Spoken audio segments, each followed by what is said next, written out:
Vamos a empezar hoy con una serie de vídeos para hablar de lo que es terapia. Hoy con David, que es psicólogo, y conmigo, que también soy psicóloga.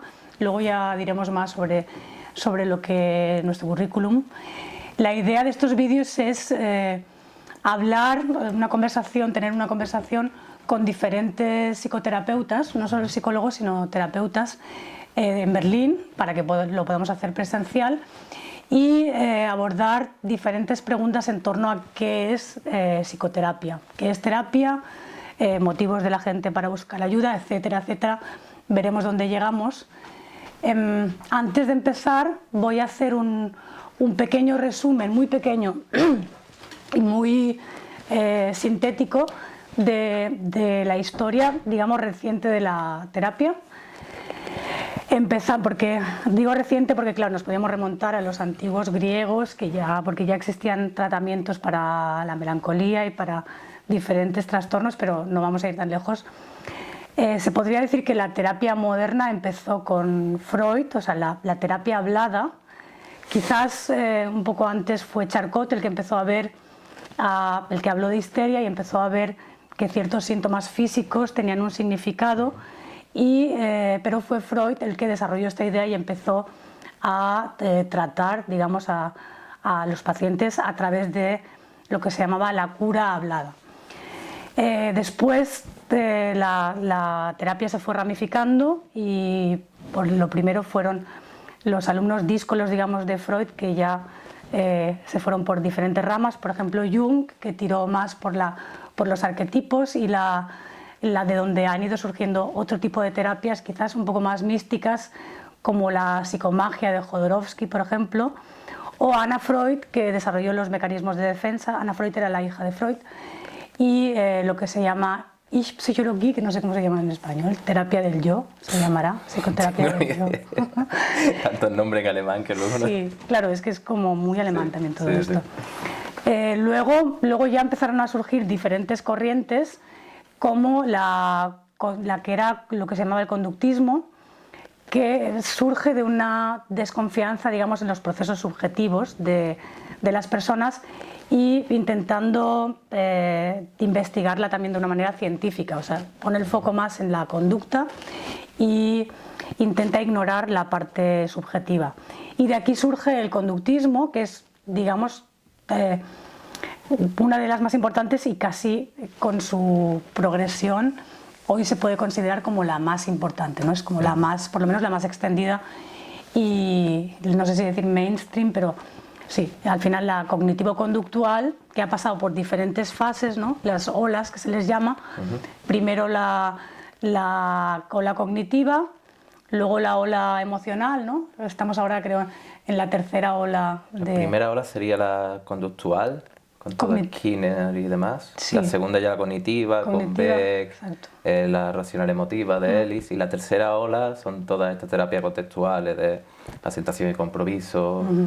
Claro, se ha ido introduciendo como primero la cognición, o sea, de alguna manera todo lo que se vació en focalizar en la conducta se fue progresivamente introduciendo,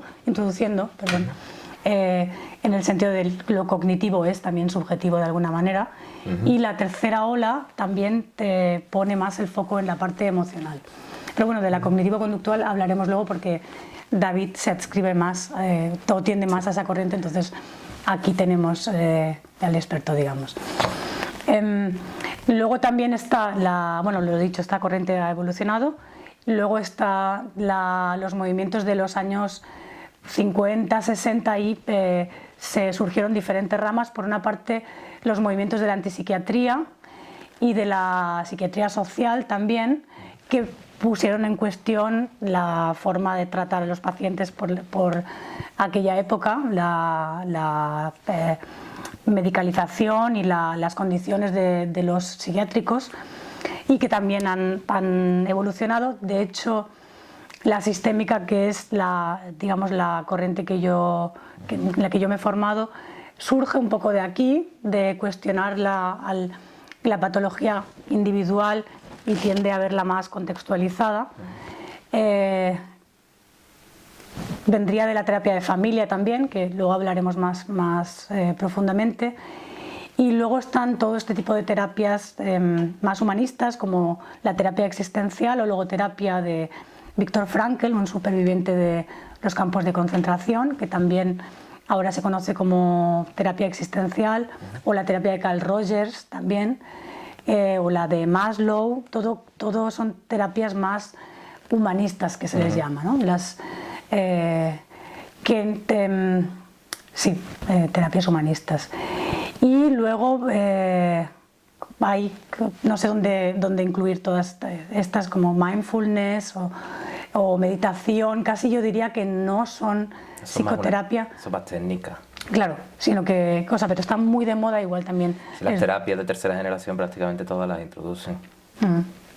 Claro. Que luego ya podemos explicar por qué. Claro, y ahí podemos hablar de vale, porque ahí podemos hablar, pero es lo que tú dices, esto serían más bien técnicas de terapia. Y bueno, yo diría que hasta aquí sería mi resumen básico de la historia de la terapia, y luego supongo que habrá muchas corrientes actuales, pero bueno, aquí o llegamos o no llegamos. La idea más bien no es hablar de las diferentes terapias, sino mi idea es más bien intentar profundizar en lo que todas tienen en común, ¿no? O sea, el objeto de estudio y los objetivos y lo que todos compartimos. Más bien llegar a lo común que enraizarnos ahí en lo individual. Igual, antes de que nada nos presentamos, ¿quieres que empiece yo?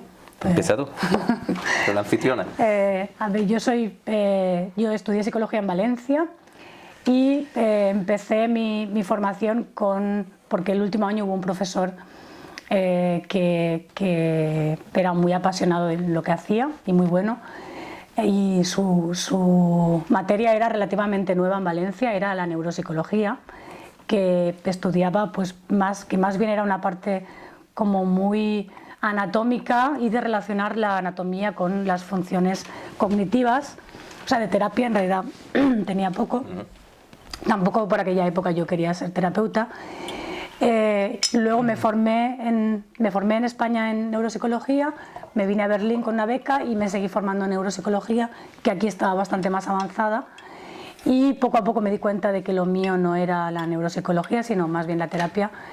Y mi idea era haberme formado en psicoanálisis, la verdad, pero cuando vi los precios me echó para atrás, porque aquí la formación es muy intensa, pero muy cara también. Muy cara. Y eso, intensa, también requiere un año de trabajo, para aquel entonces gratis en psiquiatría, no sé si sigue siendo. Sí, o sea, es el tema, que no solamente es caro, sino que encima tienes que trabajar todo el tiempo. Para la realidad de un migrante es muy complicado. Claro, o sea, yo descarté la idea rápidamente, entonces me interesé por la sistémica y me formé en sistémica, que supongo que por no pertenecer, digamos, o sea, no estar avalada por la Krankenkasse, o sea, no se paga, bueno, ahora sí, pero entonces no, era más barata y un poco más relajada la formación. Y luego también me formé, bueno, hice un máster, digamos, un curso de 2 años en traumaterapia, que yo diría, como has dicho tú antes, que esto pues, lo incluiría más bien en el ámbito de las técnicas que de la terapia. O sea, es como yo ahí aprendí diferentes técnicas, pero no diría que... Pero lo que me, digamos, formó a mí fue más bien la terapia sistémica, y lo que me convenció y lo que durante mucho tiempo todavía sigue siendo una de mis pilares básicos. Bueno, vamos a dejarlo en la formación, dejando la experiencia a un lado. Yo estudié psicología en Sevilla, la licenciatura. Trabajé 2 años por la universidad con el objetivo de sacarme el doctorado, pero entonces pegó fuerte la crisis, las becas se acabaron y migré. Bueno, pues después hice un máster online de mediación intercultural, otro papelito más. Y después, pues, como migrante, pues, he trabajado de muchas cosas, pero si me tengo que poner un perfil, siempre he trabajado en relación con migrantes. Siempre, tanto como trabajador social, como psicólogo social, psicólogo, educador social también en materia de discriminación. Y hace 2 años creé mi propia consulta, Psicología Migrante. Y desde hace 2 años también soy profesor de Psicología Social y Habilidades Interculturales en un centro de aquí de Berlín. Centro de Integración Europeo sería el nombre. ¿En español o...? En alemán. En alemán, en alemán. Pero okay. Son todos migrantes. Son todos migrantes. Entonces mi hándicap, que puede ser el idioma, puede ser incluso una ventaja. Una ventaja, vaya. Okay. Porque entiendo bien cuáles son las dificultades. Claro. Ok. O sea, que sí que hay como una piedra angular en todo lo que has hecho al final, ¿no? Sí. O sea, siempre tema social y migración, y hay veces que ha sido más relacionado más trabajo social, otras veces más psicología. Desde los últimos 3, 4 años, o 3 años, 4 incluso, más en psicología. Trabajé también en una consulta con víctimas de violencia racista. Que también estaría relacionado, ¿no? Sí, era de Psychologische Beratung. Claro, ok. Pero ahora tengo mi praxis. Y bueno, también igual es interesante decir que nosotros nos conocimos, creo, en el debate de la soledad, ¿puede ser? Sí. ¿O en ese? Sí. En la librería La Escalera, donde hacíamos debates sobre diferentes temas existenciales, y en el tema de la soledad, que fue uno especialmente concurrido, ahí nos conocimos. Lo es. Sí, igual incluso tratamos el tema hoy, aunque sea periféricamente, supongo que saldrá de alguna manera. Todo el componente cultural que tiene eso, también, ¿no? Nosotros que venimos de una cultura más colectivista y de repente nos metemos aquí en la gran ciudad, en Alemania. Sí, este va a ser un tema. Pues, a ver, para empezar igual, la idea es que sea una conversación, pero igual empiezo haciéndote una pregunta. Claro, al decir tú que tienes este punto fuerte, digamos, de la migración, no sé si es la migración entonces lo que tienen en común tus pacientes o no, o tratas gente también, trabajas también con pacientes alemanes, o sea, a la hora de la práctica, no porque los descartes, digamos, sino... No, claro, la praxis está focalizado en que es en español. Con lo cual es que está focalizado en el nombre y demás también de migración, ¿no? Pero está focalizado que es en español y es siempre con migrantes. Okay. No, lo interesante es que no solamente son migrantes aquí. Como hago terapia online, tengo una paciente de Venezuela que vive en Estados Unidos, otro que vive en Irlanda, otro que vive en Austria, o sea, tienes migrantes en diferentes países. Sí. Vale, porque eso no lo había entendido. Pensaba que tenías gente de España, pero no, son migrantes que están en otro sitio y que hablan español, digamos. Exactamente. Okay. En general es gente que hay aquí, ¿no? Es presencial. Okay. De diferentes, no solamente de España, ni mucho menos, pero en español. Vale. Porque aquí vuelvo un poco, o sea, vamos a ver, pero me interesaría llegar, a pesar de que son migrantes, digamos, a lo profundo, o sea, es como, porque al final yo también trabajo en realidad, también se podría decir que yo solo trabajo con emigrantes, porque trabajo también con gente hispanohablante, pero tengo que decir que en mi caso, por ejemplo, el tema de la inmigración, o sea, que siempre está presente de alguna manera, ¿no? Pero se diluye pronto, o sea, es como, no es un tema al que yo le dedique en la consulta demasiado tiempo. Muchas veces, de hecho, desaparece casi de mi... No sé si lo ves igual o cómo es en tu caso. La mayoría de los casos también. Sí. En la mayoría de los casos alguien no viene porque soy inmigrante, me siento mal, ¿no? O tengo problemas con la integración en Alemania. Exactamente, para eso hay otras instancias, ¿no? En general son gente, por ponerle una etiqueta a los problemas, relacionados más con depresión, ansiedad, donde la migración juega un rol, lógicamente, ¿no? Claro. Somos nosotros en el contexto. Claro.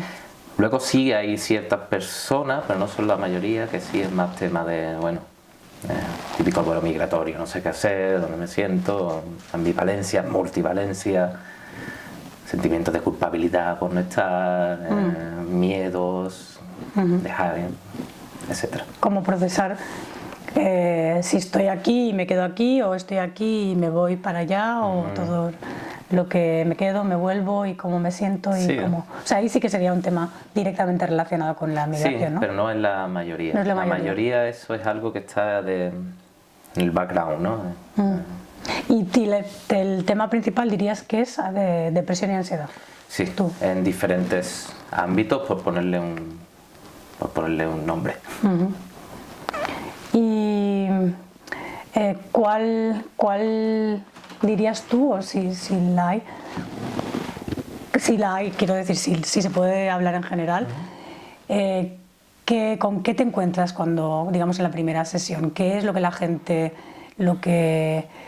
digamos que la ansiedad y la depresión Sí. o sea, es el tema que les lleva, pero con qué te piden, o qué quieren, qué buscan en la terapia? ¿Cuáles son sus metas o qué esperan de la terapia? Eso es muy interesante porque la mayoría de la gente que va no sabe bien lo que espera. La mayoría de la gente que va ya en una situación de bastante frustración e impotencia.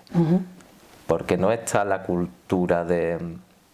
Pocas veces, hay veces que sí, pero no es la cultura de, bueno, creo que un psicólogo, un psicoterapeuta me puede ayudar a ir mejor, sino ya no sé qué hacer. Exacto.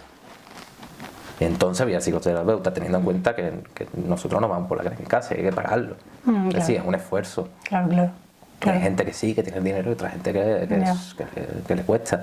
Pero que es muy interesante lo que has dicho, de que la gente no sabe lo que quiere exactamente, ¿no? Es como un acto casi de desesperación. Sí, un poco sí, y claro, y llegan y me pasa esto y esto. Quiero que no me pase.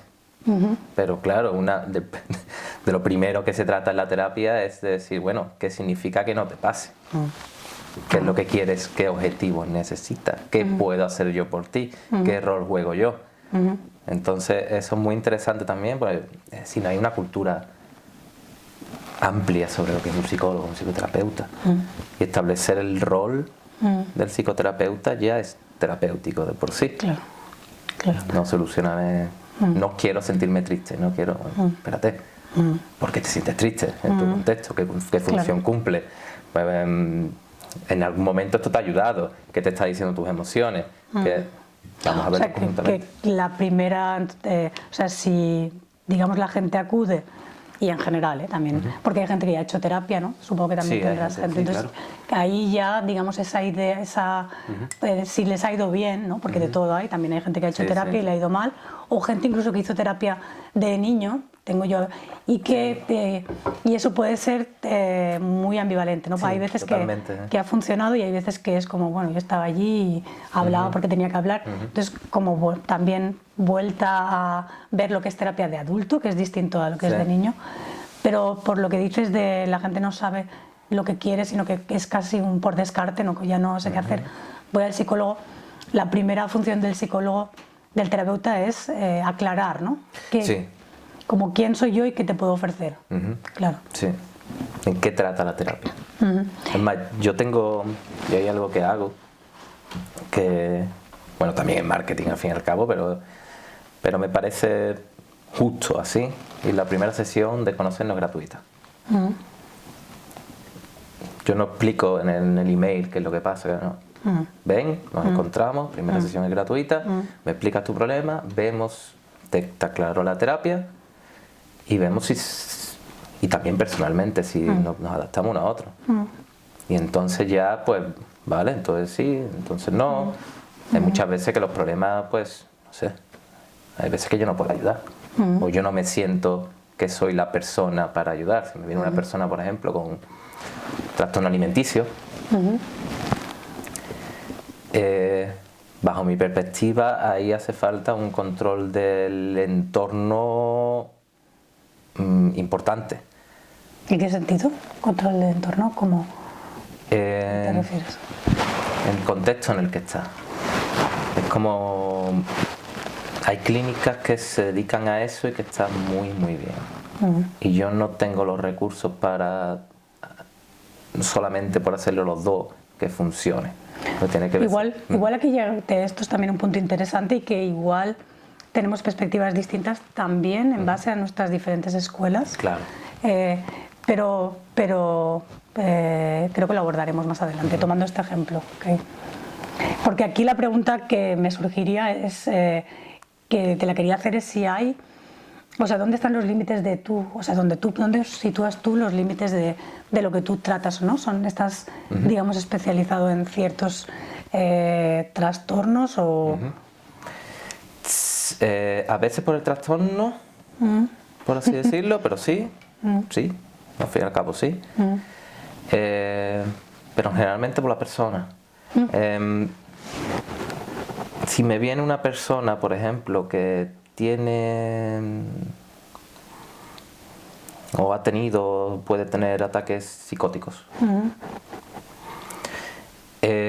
Estoy trabajando también con un psiquiatra que sepa que más o menos tengo, también lo hago por mí, que tenga el control, la situación en control y demás, pues entonces sí puedo. Soy yo la única persona. Hay otras personas que se dedican, que son mejores que yo con eso, otros centros. Una persona con un trastorno límite de la personalidad. ¿Hasta qué punto yo estoy también seguro? Es que también es muy egoísta, pero ¿hasta qué punto estoy yo seguro de que más o menos puedo servir de ayuda y está la situación más o menos entre control? ¿Estoy trabajando con otras personas? Sí. Si no, yo no me siento seguro. ¿Seguro en qué sentido? ¿En el sentido de amenazado personalmente o de no, que no personalmente, de que la otra persona se puede suicide, ser, por ejemplo, ¿no? Por ejemplo, o que, no sé, coja y se gaste todo el dinero que tenga en otras cosas, o deje de venir, o no sé, muchas cosas. Okay. Esto sería el trastorno, ¿no? O sea, como aquí... no sé si descartas a priori o si es como atención, tengo que mirar y tengo que decidir. Con cuidado, exactamente. Okay. ¿Y persona, qué te referías a esto? ¿O cuando... Persona me refería a esto, sí. Vale. ¿Cuál es la historia que está detrás? ¿Hasta qué punto, en qué situación del entorno se encuentra? ¿Hay otros agentes de seguridad? No. ¿Qué espera de mí? ¿Puedo cumplir con las expectativas o no son totalmente salidas de tono? O no me ha pasado nunca, pero bueno, a lo mejor habrá personas que por razones morales yo no pueda atender. Quizás nunca me ha pasado. Intento siempre mantenerme con las valoraciones un poco constantes, parte del trabajo, ¿no? Claro, yo diría que eso es un requisito, claro, que siempre hay límites también personales, ¿no? Y siempre hay límites en el tema moral, ¿no? De lo que uno considera moral y luego lo que uno soporta, ¿no? También, claro. Lo que uno como... Sí, porque totalmente. puede ser que lo considere moral o dentro de... O sea, lo pueda entender, pero no pueda trabajar porque le suponga a uno demasiado rechazo. Exactamente, ¿no? Dentro de mi moralidad, por así decirlo, dentro de mis valores.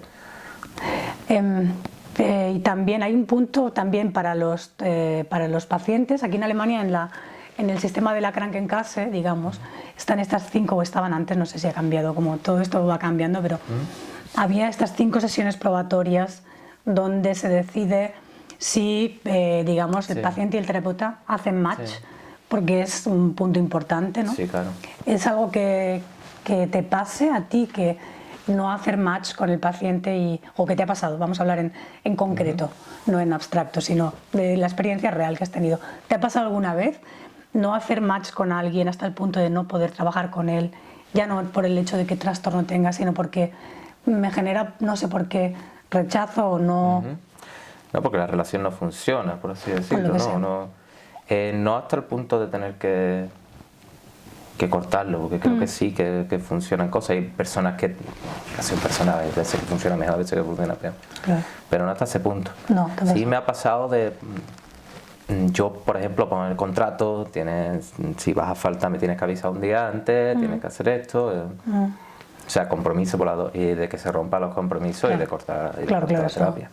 Claro. Pero claro, siempre, eso es muy cognitivo-conductual también, medible. Esto nos hemos comprometido a esto, Puede haber siempre muchas razones, pero si ya ha pasado varias veces, este es el compromiso, lo siento mucho. Okay. Y ya que estamos con el tema de que la gente, has empezado con el tema de que la gente muchas veces no sabe lo que es terapia, ¿a qué atribuyes tú esa falta de información o esa falta de... ¿Por qué la gente no sabe lo que esperar? Todo el mundo sabe lo que espera más o menos de un abogado, ¿no? De un médico, es como... Y sin embargo, a la hora de ir al psicólogo, o sea, hay como una especie de nebulosa, porque yo lo vivo igual que tú, o sea, yo lo suscribo totalmente, que la primera función, digamos, los primeros, incluso a veces durante mucho tiempo, y a veces durante muchísimo tiempo, y el tema de qué te puedo dar o qué no te puedo dar, o dónde están mis límites, o dónde yo no entro en lo que esperas de mí, puede planear durante mucho tiempo la terapia, ¿no?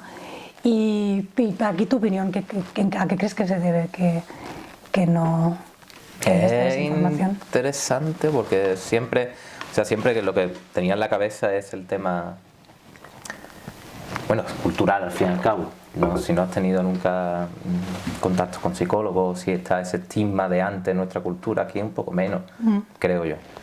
Pero en la cultura más del sur, por así decirlo, no hay tanto contacto, todavía está el estigma del que va el psicólogo, terapeuta, está loco y todas esas cosas, que está cambiando por fortuna, pero aún sigue. Por lo tanto, creo que eso tiene mucho que ver, pero hay otra cosa que se me acaba de venir a la cabeza y es el estar inundado en un estado emocional fuerte. Que te nubla, por así decirlo, no te he utilizado esa palabra, ¿no? Aquí con un poco nubuloso. O sea, el momento en el que acudes, que estás sobrepasado por las emociones. Sobrepasado, no sabes bien lo que te pasa, no sabes bien a dónde quieres ir. Muchas veces el problema es ese, no sé lo que quiero. Claro. Muchísimas veces el problema es ese. Claro. Porque es que te diría que tampoco, o sea, te digo esto sin ninguna intención de proponer nada, pero esta falta de conocimiento de nuestras emociones, teniendo en cuenta de nuestros deseos y de lo que queremos, teniendo en cuenta lo importante que en realidad no sé si cada vez más, igual siempre ha estado ahí, pero no porque, digamos, la sociedad progrese o avance, está cada vez más claro, te diría, que la gente entienda qué le pasa, qué quieres. Creo que es un tema medio estancado en realidad, ¿no? Es como, hay un progreso tecnológico, pero un progreso emocional o moral, no lo sé. Y en este sentido, me sorprende a veces gente joven con esa falta de contacto con sus propias emociones o con sus propios deseos. Y bueno, yo aquí tengo mi opinión, pero tú lo ves así también, ¿es tu experiencia? O sea, digamos, esta falta de saber lo que quiero, lo que me pasa, lo que... Sí, entenderse. Ten en cuenta, aparte de tema de educación, ¿no? Educación emocional y demás, es una cultura la cultura evoluciona muy rápidamente, lo que estamos ahora mismo. Y para jóvenes, por ejemplo, en el cual tú necesitas integrarte, necesito ser parte del grupo, y cada vez más ambivalente eso de ser parte del grupo, y cada vez más distancia, y no sé tú qué piensas, yo pienso que uno de los mayores causas de problemas psicológicos que existen en la sociedad es el rechazo, las emociones negativas. Totalmente de acuerdo. O sea, eso lo suscribo totalmente, y de hecho creo que es una respuesta al final a la pregunta, ¿no? Es como, yo no puedo entenderme si desde la sociedad, también hay que decir que esto no sucede aleatoriamente, es que hay una tendencia social a que, y ahí sí que creo que igual va en aumento incluso, a no mostrar lo negativo y a rechazarlo y a no hacer drama, ¿no? Es una frase como que oigo mucho, ¿no? Como no quiero hacer drama, o tengo que gestionar mis emociones de una manera, que este es un tema también que no sé si ahí igual lo vemos distinto, pero... La responsabilidad del individuo. Sí, como yo tengo que gestionar mis emociones para no cargar a otra persona con ellas, y eso provoca un aislamiento también, ¿no? Sí. Y a veces es una semilla de falta de entendimiento, porque esas emociones que la persona pretende gestionar sola tienen que ver igual con su pareja, con su madre, con su padre, con sus amigos, con quien sea, ¿no? Pero está esta idea de no solo no tener ciertas emociones, que también, lo que decías al principio, la gente, una de las cosas que yo escucho mucho es: no quiero sentirme así, no quiero sentir esto, ¿no? Es como... Y luego viene el siguiente eslabón, que es: y no quiero mostrar esto, ¿no? Es como, no lo quiero sentir, pero no lo quiero mostrar. Claro. No mostrarlo puedo, o hay mucha gente que no lo muestra, pero no sentirlo no puedo. Entonces vengo aquí y que quiero técnicas o quiero herramientas, que es una palabra muy utilizada que a mí no me gusta, la verdad. Quiero herramientas para no sentir esto, ¿no? Y ten en cuenta eso, ¿no? La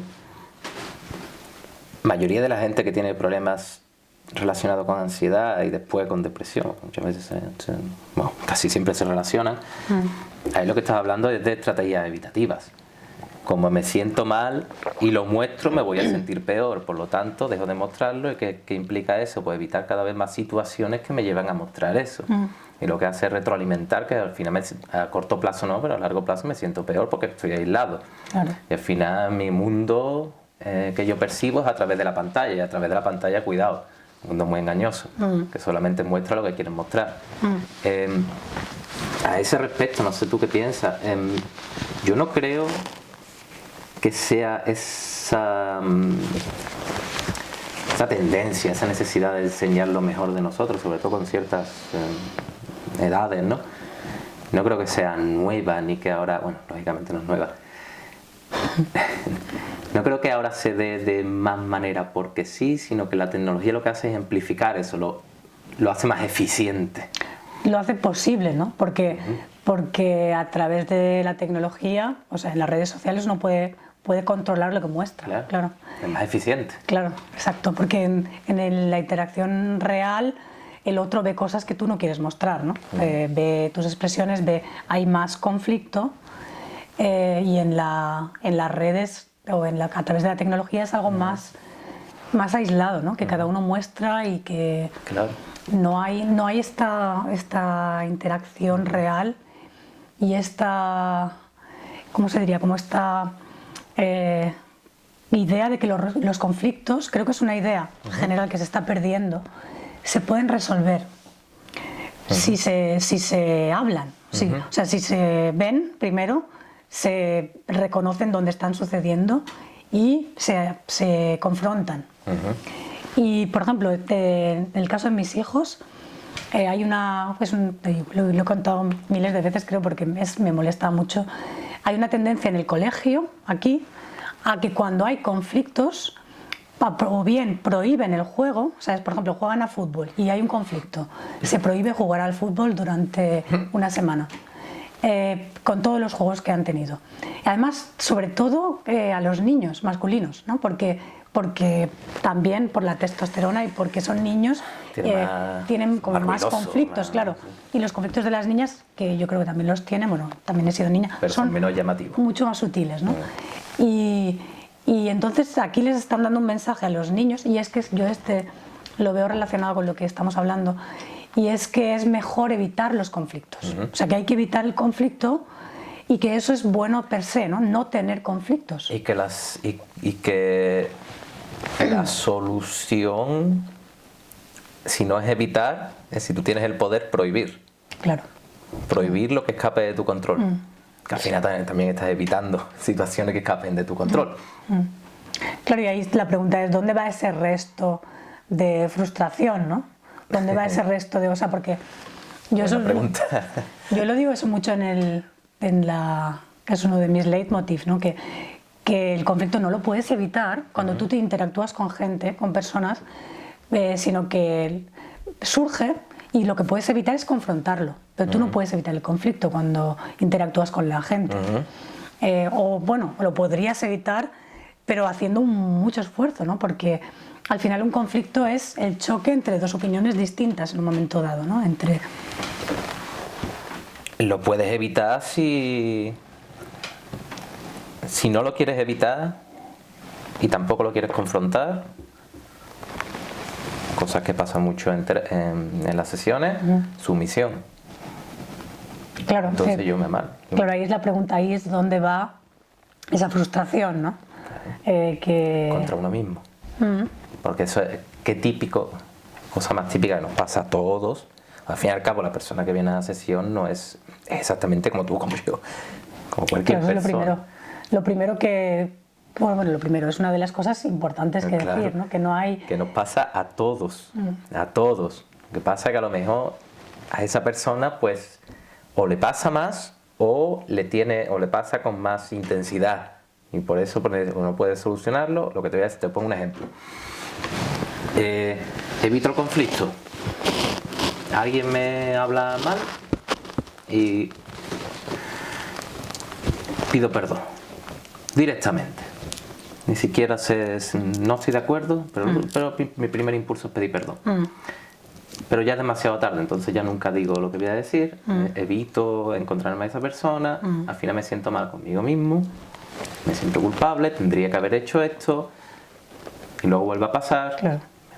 Y me siento, y me siento culpable porque en el fondo sé lo que tendría que haber hecho, ¿no? Claro. O sea, hay como una verdad del individuo que aunque no se pongan palabras y se pongan emociones, ¿no? Como la culpa, no se puede erradicar, ¿no? Cuando yo tengo un conflicto, normalmente hay una sensibilidad, creo yo, hay una sensibilidad para cómo debería de haberse resuelto. Lo que pasa es que hay una incapacidad de confrontación, ¿no? Una incapacidad, y ahí veníamos que además se fomenta, creo yo, la tecnología, como tú decías, de una manera de una manera que permite que no se haga, y con yo qué sé, con ciertos libros de autoayuda o artículos que ponen siempre el foco en lo positivo y lo que hay que ir hacia allí. Entonces fomentan la creencia de que lo negativo primero es el origen de mis males, ¿no? Los sentimientos negativos son el problema de que yo me sienta mal, ¿no?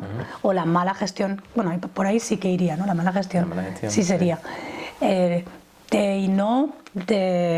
Casi se podría decir la mala gestión de los conflictos, ¿no? Claro. Que igual habría que desviar el foco, o bueno, al final es lo que creo que hacemos, al menos yo, desviar ese foco de lo que de yo no debo de sentir esto, no debería de tener estas emociones. No tendría que. No tendría que. No, exacto. Tener que. Claro. Sigamos con ese ejemplo, ¿no? Enseño sumisión, me siento culpable conmigo mismo porque tendría que haber dicho esto. Lo siguiente que voy a hacer, me enfado, me siento culpable, luego me enfado, y pon que esa es una tendencia muy fuerte y ahora empiezo a evitar esas situaciones porque sé que me va a pasar otra vez, me siento indefenso, no puedo cambiarlo. Entonces lo que hago es cada vez evitar más situaciones al respecto. Al final lo que me pasa es que en situaciones en las cuales yo percibo un posible conflicto, ya mi respuesta es de ansiedad, de estrés, automático. Al final nunca llego a poner mis límites. No pongo mis límites, me afecta la autoestima, etcétera, etcétera. Claro. El vaso se va llenando, la frustración la hago conmigo mismo, con autorreproches, o la pago con mi pareja que está en casa porque no ha fregado los platos. Claro, se proyectan otra cosa. Que no sé qué, que no sé cuánto, y al final ¿qué es lo que pasa? Sé que mi pareja no tiene la culpa, me siento culpable conmigo mismo y ahí está el bucle, ¿no? Claro, y de hecho este proceso que tú describes muchas veces viene desde la temprana infancia, ¿no? Es como está tan automatizada la tendencia a no enfrentar los conflictos que casi cuesta de entender, ¿no? Casi de ver. Es que es esa la cosa, ¿no? Eso es un hábito. Hábito reactivo, que yo utilizo esa palabra muchas veces, siempre hacemos los autorregistros, no sé qué, hábito reactivo, es una estrategia. Yo a eso le llamo patrón, por ejemplo, patrón es un poco también, lo mismo, claro. ¿no? Sí. Vamos a identificar cada patrones, uno tiene ¿no? cada uno tiene su vocabulario. una tendencia, ten en cuenta que eso lo aprendió a lo mejor la persona cuando era niño, y cuando era niño pues funcionaba, porque tú no podías hacer eso contra tus padres, por ejemplo. Tú no te puedes rebelar contra tus padres. No puedes, y en su día funcionaba, pero ahora mismo sigue funcionando, pero no como a ti te gustaría. Claro, sigue funcionando, de hecho, porque de niño funcionaba a costa de algo que ni siquiera podías nombrar, ¿no? O sea, Claro. ya estaba funcionando a costa de por decirlo de alguna manera, tu verdad, de percibir de que esto es injusto, de que esto debería de ser de otra manera. Pero es que bajo tu rol de niño era lo normal. Claro, no, pero ahora no. Esto no lo percibías más que Claro. como una emoción difusa, ¿no? De frustración, quizás, ¿no? Sí. Y luego al final es lo mismo, lo que dices tú, es exactamente lo mismo. Lo que pasa que también empiezas a percibir más y igual hasta a darle palabras, ¿no? Esa frustración te desborda en algún momento, ¿no? Sí. Pero cumple en realidad, al seguir con este hábito, como tú le llamas, que cumple la misma función. Tú te estás adaptando a las situaciones, ¿no? Sigues adaptándote a las situaciones, ¿no? Con la estrategia que tú has aprendido. Claro, y para adaptarte sirve, pero es a costa de ciertas emociones, ¿no? A costa de tu yo. Claro, aquí tengo yo muchas veces casi te diría que un conflicto con los propios pacientes interno, ¿no? O sea, interno, ¿no? No es interno, de hecho a veces ha llegado a ser externo. Cuando el otro lo tiene muy claro, lo que espera de mí. Y, por ejemplo, me ha pasado muy poco, pero recuerdo una vez que vino una persona y me dijo, y empezamos a hablar de los conflictos, y en cuanto yo intenté relacionarlo con algo, me dijo, hasta aquí. O sea, yo de aquí no puedo pasar, no quiero pasar, y entonces tenemos que parar aquí. Y entonces lo que hace un terapeuta es, bueno, vale, hasta aquí, claro. Ahora es así, ¿no? Claro. Pero claro, llegan ahí. Esto iba relacionado, y esto creo que tiene mucha relación con lo que decías de no entender muy bien qué puede ofrecerte un terapeuta y pedirle al terapeuta que te ayude a adaptarte mejor. Y entonces eso choca para mí frontalmente con el objetivo de la terapia, que lo acabas de decir, ¿cómo lo has dicho? Como desarrollar tu yo, ¿cómo lo has llamado? Has dicho, como es potenciar tu yo en el sentido de fortalecer, mira, una palabra que se utiliza mucho, pero en otro contexto, empoderar, de alguna manera. Empoderarse. De hecho, la palabra viene de la psiquiatría, ¿no? Pero ahora se asocia más con el objetivo de la terapia, una gran pregunta, ¿no? ¿Cuál es el objetivo de la terapia? Al fin y al cabo lo tiene que poner la persona. Ya, claro, pero también hay un hábito del terapeuta, ¿no? Sí, hay no, una dirección del terapeuta, ¿no? Al final. Sí, empoderar es...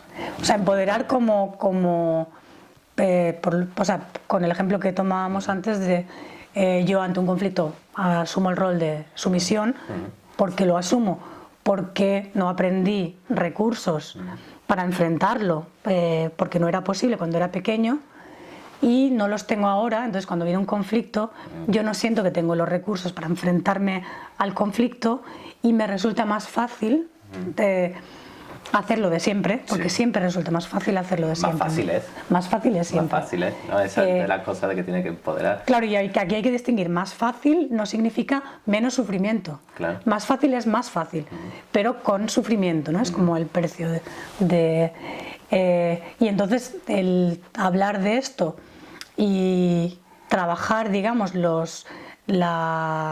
sea, entender primero lo que pasa y trabajar los recursos de la persona, para mí no es otra cosa que empoderar a la persona, ¿no? Es como... Esto es muy conductual, pero tiene que confrontar la situación. Es decir, para que de verdad haya un cambio, hay que confrontarla. Y en esto estoy de acuerdo contigo. Puedes entender perfectamente la lógica de tal cosa y la lógica, pero hasta que tú no lo hagas, tu parte más del cerebro que está ahí en el suelo, lo puedes coger si quieres. Parte más profunda del cerebro no lo va a entender. Tú puedes entenderlo por la conciencia y demás, sí, pero no pasa a ser una... o sea, no pasa a convertirse en un hábito, que es el objetivo, ¿no? Y tiene que empezar por la conducta. Yo aquí te diría casi que soy también conductual. Sí, es como... No, la terapia, o sea, en las sesiones lo que se hace normalmente es muy entender y muy explicar, muy racional lo que sucede, aparte de lo que sucede entre el terapeuta y el paciente, ¿no? Que también va por otro lado. Pero al final la verdadera terapia sucede fuera, ¿no? Cuando la persona se lleva algo de allí y entonces va a su trabajo y se enfrenta a su jefe, se enfrenta a su pareja, Pero siempre hay un precio a pagar. Y esa es la cosa, la persona tiene que sí. estar siempre pendiente de eso, ¿no? ¿Y a qué te refieres? Eso me es una pregunta que siempre hago. Ok, tú sabes, esto es lo que vas a hacer. Hay un miedo. Y ese miedo te está diciendo algo, te está diciendo que hay un peligro. ¿Cuál es el precio a pagar? A lo mejor en este sentido, el del tener el precio a pagar de afrontar un conflicto puede ser el rechazo. Y a lo mejor tienes esto más cognitivista, ¿no? Esquema cognitivo de ideas nucleares del miedo al rechazo, muy importante, porque si alguien te rechaza significa que no puede ser querido, y eso está ahí. Una asociación o sea, con el rechazo, con algo como que ponga en cuestión tu persona. Exactamente, entera. Puede ser algo fatídico, porque también se aprende durante la infancia, ¿no? Claro. Y tienes un esquema ahí, pero claro, para eso está el psicólogo, realmente psicoterapeuta, ese acompañamiento. Que te rechace a alguien que tú no conoces es tan terrible realmente. ¿Qué es lo peor que puede pasar? Claro, lo terrible es la asociación que tú tienes, ¿no? Claro. Es como, es que esto es una verdad subjetiva al final, ¿no? Es para alguien puede ser no significar nada y para otra persona puede ser la aniquilación, ¿no? Porque está asociado con toda tu persona. Pero ¿qué pregunta les haces entonces? Como, ¿cuál es el precio a pagar? ¿Cuál es el precio a pagar por él? Por el poner tus propios límites, por ejemplo. O sea, como si son conscientes. Es una pregunta de ¿eres consciente de que si confrontas va a suceder? Exactamente. Okay. Muchas veces el precio a pagar, ¿no? Eso es de la sistémica. Algo que utilizo bastante es la de Wunderfrage, la pregunta milagro.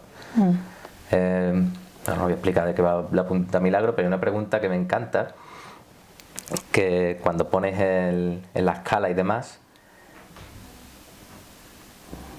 si se ocurriera este milagro, ¿qué echarías de menos de tu vida antigua? No, nada, de verdad. Ponte en la situación, ¿qué echarías de menos? Bueno, por lo mejor que alguien hiciera las cosas por mí, a lo mejor que alguien me mostrara la atención, a lo mejor no tener que poder irme sin tener que afrontar tal cosa, porque